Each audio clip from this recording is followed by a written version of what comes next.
Gençken namazını kılan soylu ata binmiş bir delikanlı gibidir. O atı istediği yere sürüklüyor.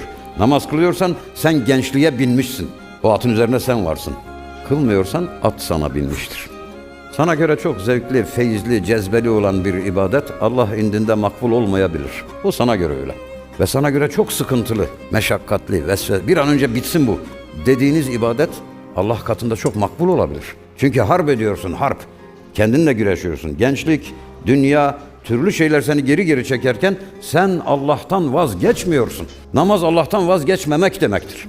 Hele gençlikte kılınan namaz çok mükemmel, harika bir